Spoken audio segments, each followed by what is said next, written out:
নমস্কার সকলকে, রিয়াপ 24 নিউজ চ্যানেলের পর্দায় আপনাদের সকলকে স্বাগত। এই মুহূর্তে কিন্তু আমি দাঁড়িয়ে রয়েছি ধর্মনগর শহরে এবং ধর্মনগর শহরের ঐতিহ্যবাহী তথা ধর্মনগর বলবো না, গোটা রাজ্যের একটি ঐতিহ্যবাহী ক্লাব প্রতিষ্ঠানের এবারের কালী পুজোর পুজো প্যান্ডেলের ঠিক ভেতরে আমরা দাঁড়িয়ে রয়েছি। আমাদের সাথে রয়েছেন ক্লাবের সকল কর্মকর্তারা। তো সবার প্রথমেই নমস্কার আপনাকে রিয়াপ 24 নিউজ চ্যানেলের পর্দায়। সবার প্রথমে আপনার পরিচয়টা একটু জান। আমার নাম মহন্ত নাথ, আমি এথলেটিক ক্লাবের পূজা কমিটির প্রেসিডেন্ট। ক্লাবের পক্ষ হইতে আমি আপনাদের মিডিয়া চ্যানেল রিয়াপকে আমি আমার ক্লাবের পক্ষ হইতে শুভেচ্ছা জ্ঞাপন করছি। আপনার সাথে যিনি রয়েছেন আমার সাথে যিনি উনি হয়েছেন এক্সিকিউটিভ বোর্ডের মেম্বার, আমার ছোটো ভাই অভি। আমার একটা যেটা প্রশ্ন থাকবে, অ্যাথলেটিক ক্লাব কিন্তু রাজ্যের মধ্যে একটি উল্লেখযোগ্য ক্লাব এবং প্রত্যেক বছরই কিন্তু কালী পূজাকে কেন্দ্র করে অ্যাথলেটিক ক্লাব রাজ্যবাসীকে কিন্তু নতুন কিছু উপহার দিয়ে থাকে। এবারও কিন্তু তাই হয়েছে। তো এবারে আপনাদের যে পুজো প্যান্ডেলের কি থিম ছিল এবং কি আইডিয়া থেকে আপনাদের মনে হলো যে এবার আমরা এই থিমটাকেই আমরা চুজ করব এবং পুজোর বাজেট এই গোটা বিষয় সম্পর্কে একটু জানতে চাইব। আপনি যে কথাগুলো বলেছেন যে প্রতিবারে আমরা নতুনত্ব কিছু দেওয়ার চেষ্টা করি, অ্যাকচুয়ালি আমাদের মনের কথা বলেছেন, কারণ আমাদের এবারের পুজো হলো 63তম পুজো। আর সত্যি কথা বলতে কি, ধর্মনগরে কালী পুজোর শুরুয়াতটাই করেছে অ্যাথলেটিক ক্লাব এবং যে লেভেলে পূজাটা করে সেই লেভেল থেকে আমরা নামতে পারি না, কারণ আমাদেরও ইচ্ছা থাকে মনে প্রাণে যে আমরা নতুনত্ব কিছু একটা দেব এবং সেই লেভেলের পুজো করব। তো এবার আমাদের বাজেট রেখেছিলাম 20 লক্ষ টাকা। তো মোটামুটি এখন পর্যন্ত যা চলছে হচ্ছে, তো সেই বাজেটের উপরই ভিত্তি করে আজকের এই পূজা মণ্ডপ। তো আমরা গতকালকে এবং গত পরশু 3টি পুরস্কার পেয়েছি আপনাদের মিডিয়া ডিপার্টমেন্ট হইতে। তো এর অর্থ এটাই, আমাদের মনে খুবই আনন্দ এবং উল্লাস আমাদের প্রতিটা কার্যকর্তা, আমাদের যে ক্লাবের যে মেম্বার্সরা আছে সবার ভিতরে, যে ওদের পরিশ্রমটুকু সফল হয়েছে। অ্যাকচুয়ালি সবসময় ইচ্ছা থাকে যে ভালো একটা কিছু করা, একটা চেঞ্জ, কারণ সারা বছরের মধ্যে হিন্দু বাঙালিদের আনন্দ উৎসব শুরু হয় দুর্গাপুজোকে কেন্দ্র করে এবং শেষ হয় কালী পুজোকে ধরে। বাইরের দিকে যে পুজোগুলি থাকে, ঘরের বাইরে যেগুলি, তো অ্যাথলেটিক ক্লাব মানে উত্তর ত্রিপুরা, বিশেষ করে উত্তর ত্রিপুরার মধ্যে আমরাই সেই লেভেলের পূজা করি এবং বৃহত্তর বাজেট আমরা ধরি, কিন্তু আমরা কোনো প্রেশার করি না কাউকে। আমাদের ক্লাব মেম্বার্স আছে নিয়ার অ্যাবাউট 800-এর মতো এবং মিনিমাম যে চাঁদাটা সেটা হলো 300 টাকা, উপরে 2500-5000ও আছে। তো ক্লাব মেম্বার্স থেকে মোটামুটি 50% আমাদের এসে যায়, তারপর বাকি কালেকশন, কিন্তু কোনো প্রেশার নয়, এভাবেই চলছে। আপনাদের এবারের যে পুজো প্যান্ডেলটা, এটার আলোকসজ্জা কি স্থানীয় ছিল এবং সেই সাথে প্রতিমার বিষয়ে একটু জানতে চাইব। আমাদের কাছে যতটুকু খবর রয়েছে প্রতিমাটা স্থানীয় শিল্পীদের দ্বারা তৈরি হয়েছে। তো আলোকসজ্জা, প্যান্ডেল এবং প্রতিমা এই গোটা বিষয় সম্পর্কে একটু জানতে চাইব।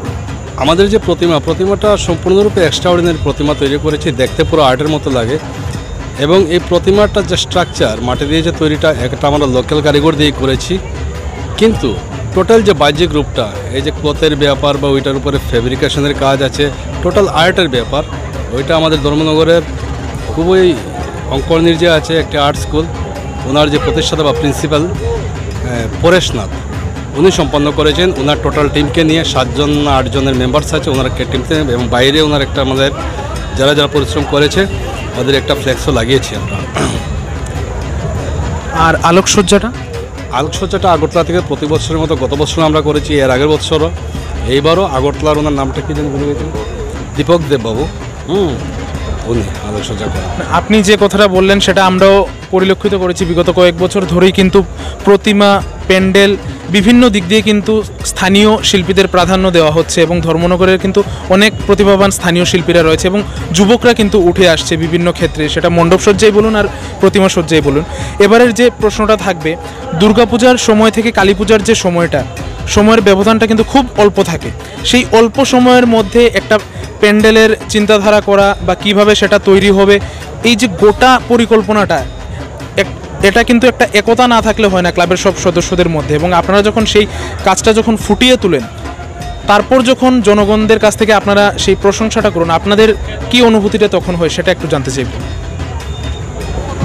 যেহেতু আমাদের ক্লাব মেম্বার্স একটা বিশাল সংখ্যক, আমি আপনাকে পূর্বেই বলেছি যে নিয়ার অ্যাবাউট 800-এর মতো আমাদের ক্লাব মেম্বার, এর মধ্যে একদম সম্পূর্ণরূপে যারা নিজেদেরকে বিলিয়ে দেয় এই 15-16 দিন বা 20 দিন ম্যাক্সিমাম মিলে, খুবই এনার্জেটিক ছেলেরা, এবং দিবারাত্র আমরা যে ফার্স্ট মিটিংটা করি ওই মিটিংয়ের মধ্যেই সবগুলি আমরা সিস্টেম করে দিই।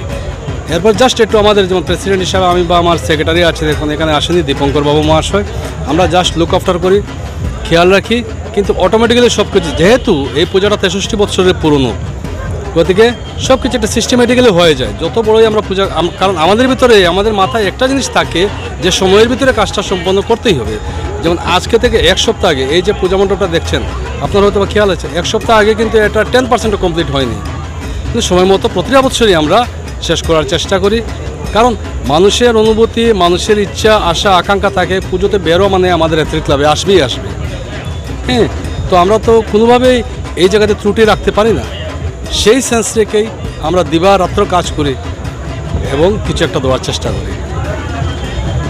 আমার এবারের যে প্রশ্নটা আপনার কাছে থাকবে, আমরা যখন প্যান্ডেলটা দিয়ে ঢুকছিলাম তখন আমরা দেখতে পেলাম যে প্যান্ডেলের ঠিক প্রাঙ্গণে কিন্তু কিছু গাছ রয়েছে, যেগুলো কিছুদিন পূর্বে বা কয়েক মাস আগে আমাদের রাজ্য বিধানসভার অধ্যক্ষ ওনার উপস্থিতিতে কিন্তু সেটি লাগানো হয়েছিল, এবং আমরা দেখতে পেয়েছি যে আপনাদের ক্লাব কর্তৃপক্ষ কিন্তু খুব সুন্দরভাবে সেগুলোকে রক্ষণাবেক্ষণের দায়িত্ব নিয়েছে।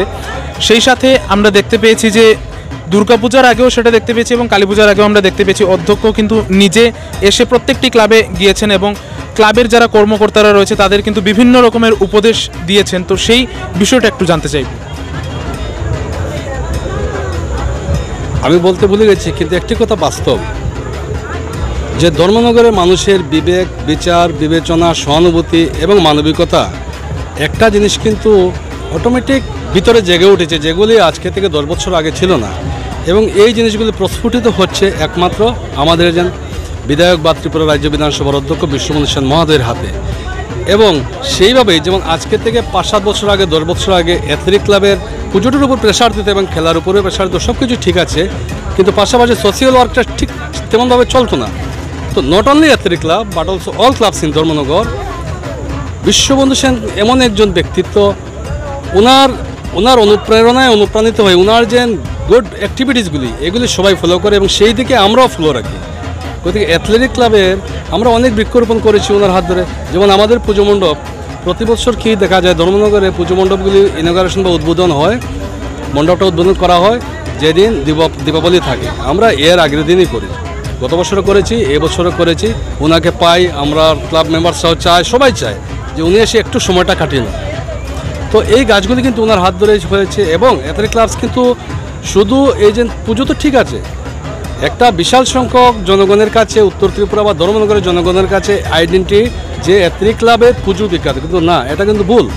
অ্যাথলেটিক ক্লাবস কিন্তু এই মাঠ থেকে অনেক অ্যাথলেটিক্স, অনেক প্লেয়ার্স, অনেক কোচ ত্রিপুরা রাজ্যে সৃষ্টি হয়েছে এবং সেই ধারাকে বজায় রাখার জন্য আমরা প্রতি বছর একটা পূজার বাজেট হোক বা যে বাজেট হোক আমরা সেপারেটলি রেখে দিই, যাতে সারাটা বছর পোলাপান খেলাধুলা করতে পারে, ছেলেরা খেলাধুলা করতে পারে। কারণ আজকাল আপনি দেখবেন মোবাইলটা এসে যাওয়ার পর একটা ছেলে ঠিকমতো আপনি দৌড়ান দিলেও দৌড়তে পারবে না, কারণ আগে যেভাবে আমরা খেলাধুলা করতাম সেই কালচারটা নেই।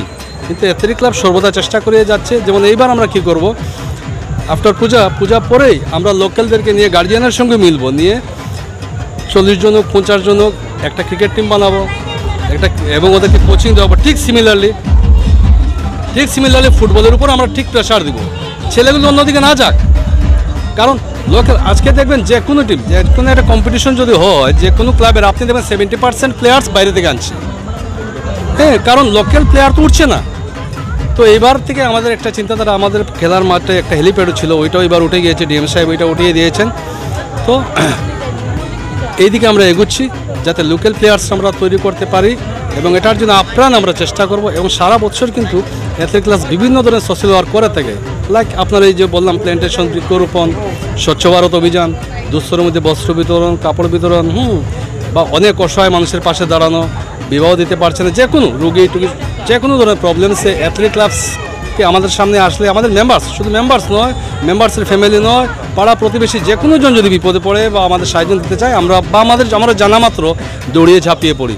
তো এই টোটাল জিনিসগুলো কিন্তু চেঞ্জ হচ্ছে ধর্মনগর একমাত্র দেবতুল্য আমাদের যে বিধায়ক বা ত্রিপুরা বিধানসভার অধ্যক্ষ, ওনার যে কার্যক্রম এগুলিকে কিন্তু মানুষ ফলো করছে, দেখছে।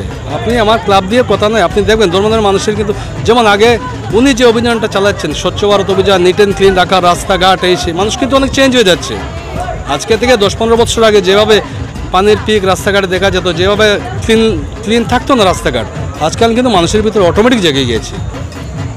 তো আমি পার্সোনালি বলতে চাই যে ঈশ্বর ওনাকে আরও দীর্ঘজীবী করুক, ওনার অনুপ্রেরণা যাতে আমরা আরও বেশি অনুপ্রাণিত হই, নিউ জেনারেশন যাতে আরও অনুপ্রাণিত হয়, এটাই আমি আশা করছি ঠাকুর ভগবানের কাছে।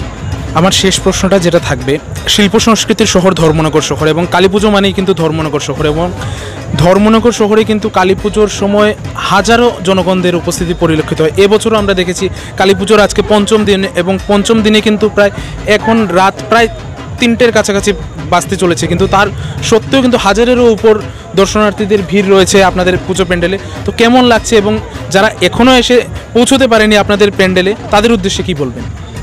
সবচেয়ে বড় কথা এই যে দর্শনার্থীরা আসছে, এখানেই আমাদের শান্তি, এখানেই আমাদের প্রশান্তি, হ্যাঁ, এখানেই আনন্দ। যেমন গত পরশুদিন কী হয়েছে, গত পরশুদিন এত জনরোল, 5টা পর্যন্ত দেখা গেছে পুরো জনরোল। আমরা কিন্তু সমস্ত রাত্রেই ছিলাম।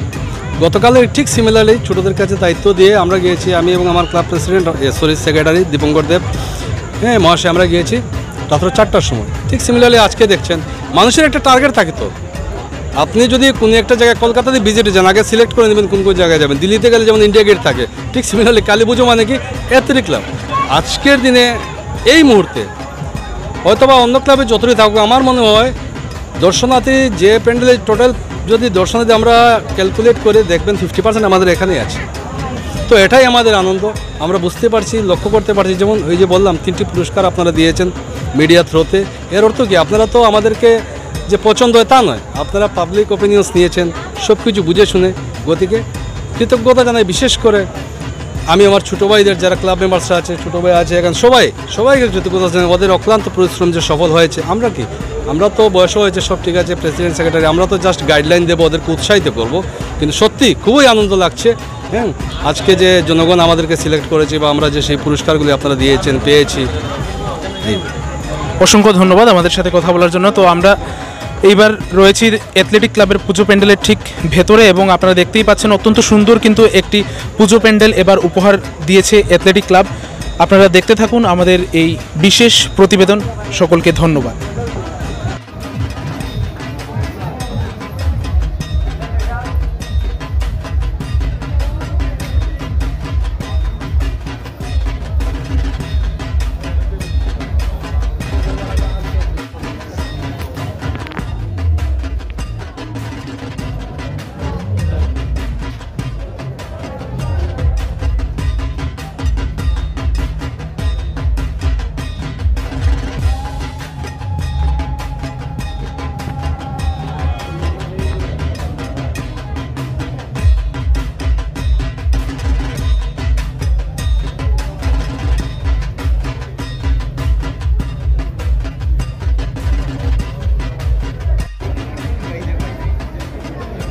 Então,